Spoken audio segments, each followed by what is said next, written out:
Omulabirizi w'Obulabirizi bwa Kampala, Bishop Hanington Mutebi, agamba nti okutegeka olukungaana nga luno kibakakatako kubanga gye gimu ku mirimu ekkanisa gy'erina okukola okukyusa obulamu bw'abantu mu myoyo n'embeera zaabwe za bulijjo kuno nga kw'oteeka n'enkulaakulana. Ku nsonga ezikwata ku bulamu bwaffe obwa bulijjo ate era n'okusingira ddala ku nsonga y'abavubuka ate era nga n'ekkanisa kubanga ekkanisa tetuyinza kugamba nti tujja kubuulira kigambo kyokka buli kiseera nakugamba abantu mulokoke nedda n'ekkanisa erina okuba omulimu gwekola kubanga okulaba nga eteekawo emirimu abavubuka nabo gye bayinza okukola ki.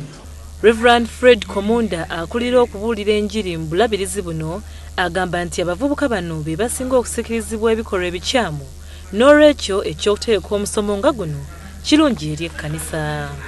Abavubuka b'ekkanisa eya leero n'ekkanisa ey'enkya ate be bagala okuyigirizibwa nnyo kubanga bwe basinga okutwalibwa ebintu byonna ebijja mu mulembe n'ebijja mu bulamu bwabwe era tulina okubagumya n'okubazimba okubeera nga banyweredde mu kigambo kya Kristo.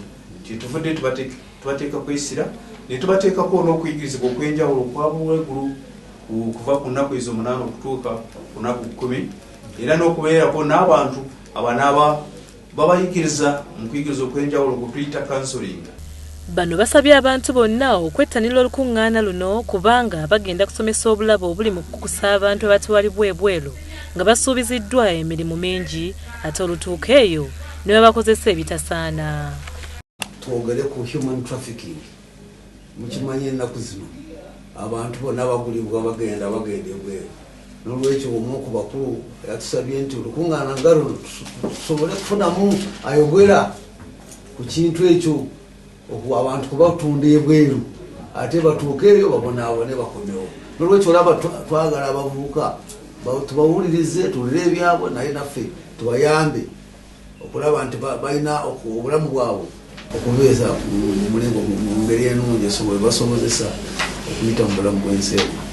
Bano bakwongera n'okusomesa ku nsonga ezikwata ku kawuka ka siriimu ze bagambye nti ennaku zino abantu bangi beesuliddeyo gwa naggamba kyokka ng'ate akawuka kano keegirisiza mu bannayuganda.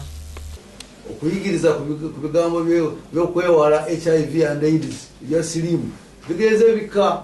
Olwekyo mukama atuyambe tusobole era kwogerera ddala n'okuyigiriza okuddayo eri gye twali okuyigiriza okutya n'okwetala ebigambo by'obwenzi.